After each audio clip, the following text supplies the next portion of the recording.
ओहो, अरे यार, वेल डन।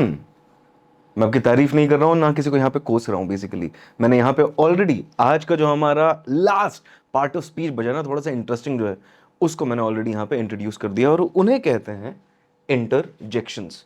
अब इंटरजेक्शन क्या करता है? जिन वर्ड्स के साथ मैंने शुरुआत करी ना इन वीडियोस की, वही करता है। मतलब अचानक से कभी कभी हमें कुछ ऐसे इमोशंस आते हैं या फीलिंग्स आती हैं जो कि हमें अचानक से सडनली एक्सप्रेस करने का मन करता है, और वहां पे जो वर्ड्स यूज किए जाते हैं ना, उन्हें हम इंटरजेक्शंस कहते हैं। और यहां पर भी एज यूजुअल बाकी सारे पार्ट्स ऑफ स्पीच के साथ भी जो हमने बात करी थी, पंक्चुएशंस का बहुत ही खासा रोल है। कुछ एग्जांपल्स देखते हैं। Hello, what are you doing? अब यहां पे ध्यान दीजिएगा कि किस तरीके से ये सेंटेंस लिखा हुआ है। हेलो, उसके बाद लिखा है अपन ने exclamation mark and what are you doing. कभी कभी पूछते हैं ना किसी से, अरे ये क्या कर रहे हो तुम? तो यहां पे जो अरे है, it is a feeling of surprise और अ फीलिंग ऑफ शॉक, जिसको हम दर्शाने की कोशिश कर रहे हैं। But the actual sentence is कि यहां पे क्या कर रहे हो तुम। तो यहां पे भी हेलो, तो ये वो वाला हेलो नहीं है, हाय हेलो ग्रीटिंग वाला हेलो नहीं है, ये वाला है सरप्राइज वाला hello. Hello, what are you doing, यहां क्या कर रहे हो? तो जब भी हमें एक सडन फीलिंग या सडन इमोशन को दर्शाना है, वहां पे हम इंटरजेक्शन वाले वर्ड्स को यूज करते हैं। ये भी एक पार्ट ऑफ स्पीच ही है। और जब भी मैं बात करता हूं ग्रामर की और पार्ट ऑफ स्पीच की, तो I can not stress this matter enough कि creative writing is nothing but using the words you already have in beautiful different manners, in beautiful different fashions. और ये एक और तरीका हमें मिल गया यहाँ पे, हमारे ऑलरेडी नोन वर्ड्स को अलग अलग तरीके से यूज करते हुए, मेकिंग श्योर कि पंक्चुएशन मार्क सही है एंड मेकिंग श्योर कि grammatically sentence makes some sense. एक और एग्जांपल, हुर्रे वी वॉन। अब words is this, we won, hurray we won. इन दोनों सेंटेंसेस में से किस में ज्यादा एक्साइटमेंट लग रही है? हुर्रे वाला जो सेंटेंस है उसमें लग रही है ना। हुर्रे वर्ड हमारा एक इंटरजेक्शन वर्ड है।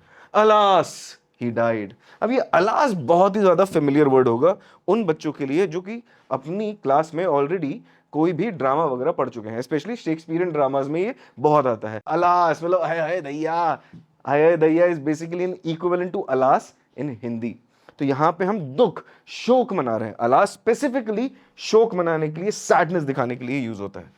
एक और एग्जांपल, ओह माय अपॉलॉजीज। कभी कभी ऐसा होता है ना कि अपन कहीं से बस में चलते हुए जा रहे हैं और अचानक से we step on to someone else's toes and like oh I am sorry sir, मैं देखा नहीं। तो यहाँ पे ओ हो या फिर ओ, यहाँ पे हम क्या बता रहे हैं? This is an emotion of regret. तो यहाँ पे बता रहे हैं अरे अरे, असुविधा के लिए खेद है। तो जब भी हम इस टाइप के इमोशंस को अचानक से एक्सप्रेस करने का हमें लगता है कि जरूरत है, तो वहां पे हम लोग इंटरजेक्शंस को यूज करते हैं। Now one detail is very interesting and I am sure you might have noticed it by now. Hello, hurray, alas, oh, ये जो भी है, ये बाकी के सेंटेंस के साथ ग्रामेटिकली जुड़े हुए नहीं है।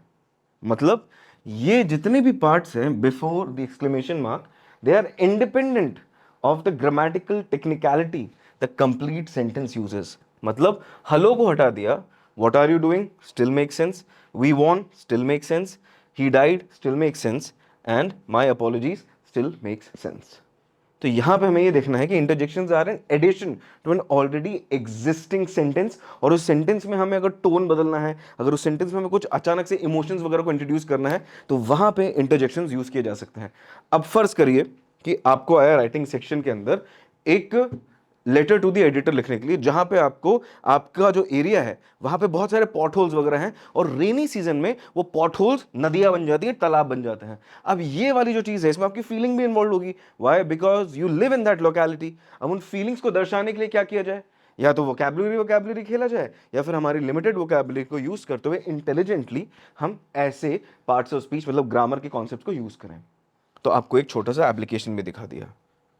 एक बार एक फॉर्मल डेफिनेशन इसकी देखते हैं and then we will wrap up this wonderful topic. Words used to describe sudden emotions और फीलिंग्स। कीवर्ड्स हैं सडन इमोशंस और फीलिंग्स, ठीक है? सडन होना जरूरी है, अचानक से आता है, क्योंकि फीलिंग वगैरह अचंभा लगता है, सरप्राइज होता है तो अचानक से होता है ना। अगर ऑलरेडी पता होगा कि हाँ सरप्राइज लगने वाला है, तो सरप्राइज तो होगा नहीं। अब दूसरी चीज जो मैंने बोला था, I will just reiterate that they are grammatically independent from the rest of the sentences. तो अगर हम ग्रामेटिकल इंटीग्रिटी की बात करें, वो कोई भी सेंटेंस जिसके साथ इंटरजेक्शंस को यूज किया जा रहा है, वहां पे वो बीच में टांग नहीं अड़ाते बाकी सेंटेंस में। तो दैट्स द ब्यूटी कि फटाक से समझा कि okay, so I need to make this XYZ sentence, मतलब so I am going to make this sentence what are you doing, an exciting sentence, but मेरे को व्हाट आर यू डूइंग को change नहीं करना है। तो मैं क्या कर सकता हूं? इंटरजेक्शन यूज कर सकता हूं। Hey what are you doing, समझ में आया? तो ये टोन ना ऑलवेज रिमेंबर, क्योंकि ये मल्टीमीडिया है, जिस तरीके से हम लोग एक दूसरे से बात कर रहे हैं, मतलब यहां पे आपको मेरा विजुअल भी दिख रहा है और मेरा ऑडियो भी सुनाई दे रहा है, तो a what are you doing will make sense to you. But यही एक्सप्रेशन को, यही टोन को हम पेपर पे कैसे उतारें, उसी का आंसर है इंटरजेक्शंस, और उसी का आंसर है ग्रामर, और उसी आंसर का एक बहुत इंपॉर्टेंट पार्ट क्या है? Punctuation marks. तो इसी के साथ हमारी पार्ट्स ऑफ स्पीच की जितनी भी कहानी थी, कार्यक्रम था, वो इसके साथ समाप्त हो चुका है। हाँ, आई नो मैंने पिछले वाली वीडियो में बोला था यही चीज, बट यहां पे एक्चुअली पार्ट्स ऑफ स्पीच खत्म हो चुका है। अब मिलेंगे एक नए कॉन्सेप्ट के साथ एक नए वीडियो में, तब तक के लिए बने रहिएगा। And remember comment section is your practice section. तो वहां पे अपने इंटरजेक्शन से रिलेटेड जितने भी सेंटेंसेस हैं, आप वहां पे लिख सकते हैं। I will make sure that I scrutinise them and reply as and when required. See you in the next one. Bye bye.